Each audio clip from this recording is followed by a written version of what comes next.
Bonjour à tous et bienvenue. Lors du forum sur la paix et la sécurité tenu à Lomé, le ministre des Affaires étrangères du Mali, Abdoulaye Diop, s'en est pris aux organisations internationales en dénonçant leur agissement à l'égard des pays africains. Pour le chef de la diplomatie malienne, avant de s'interroger sur le rôle de ces organisations internationales et sous-régionales dans la gestion des transitions, il est important de se demander d'abord ce que ces organisations ont fait pour éviter la survenue de celle-ci. Abdoulaye Diop a également laissé entendre qu'au lieu de renforcer la solidarité entre les peuples, ces organisations sont manipulées par des puissances néocoloniales pour leur propre intérêt. 60 ans après les indépendances, personne n'est fier des organisations africaines. Les organisations comme la BCAO, la CEDEAO, l'Union africaine font peur aux populations africaines. A-t-on déjà vu un pays africain à un sommet de l'Union européenne?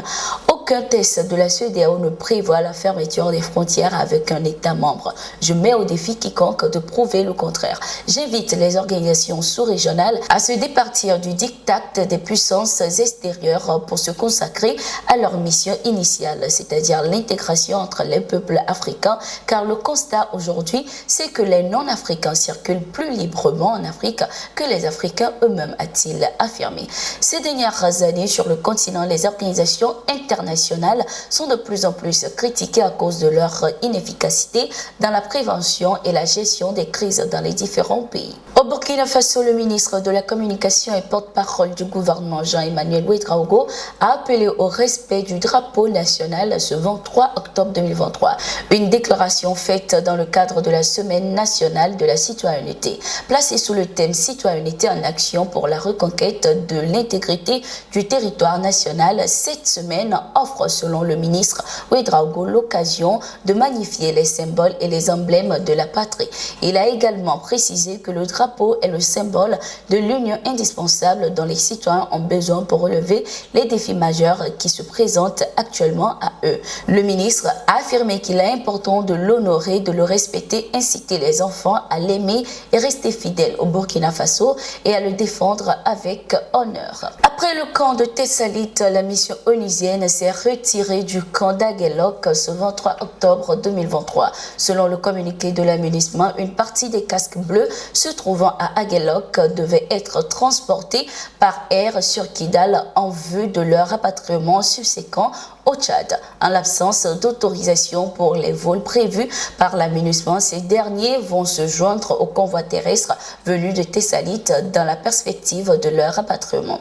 Ce retrait du camp d'Aguelok est le second dans la région de Kidal et le 7e dans le pays. Ce 22 octobre 2023, plusieurs terroristes ont été neutralisés dans la zone des trois frontières par les forces armées du Burkina Faso et du Niger.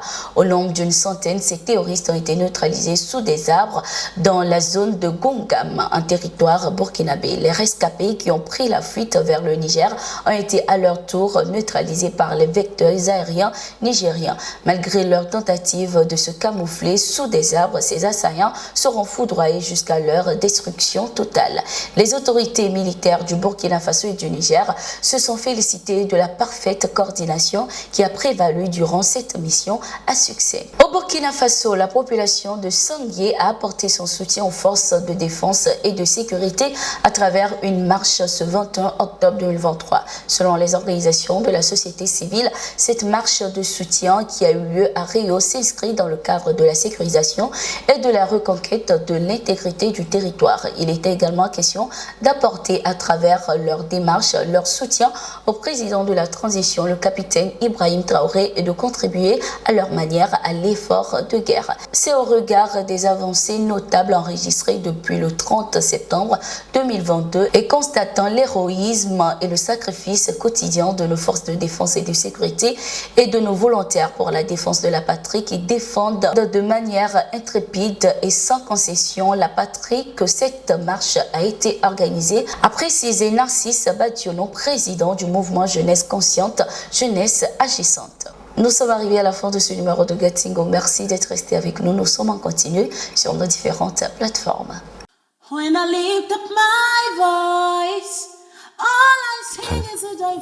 Plus tu as une très belle voix. Tu sais ce que ma femme aime le plus chez elle?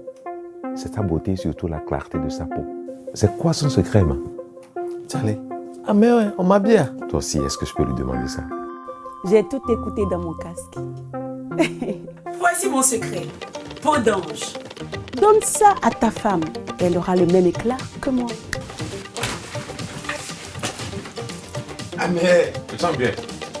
Pour une peau sublime et soyeuse, choisissez Peau d'ange, le savon de l'élégance. Peau d'ange, en vente partout.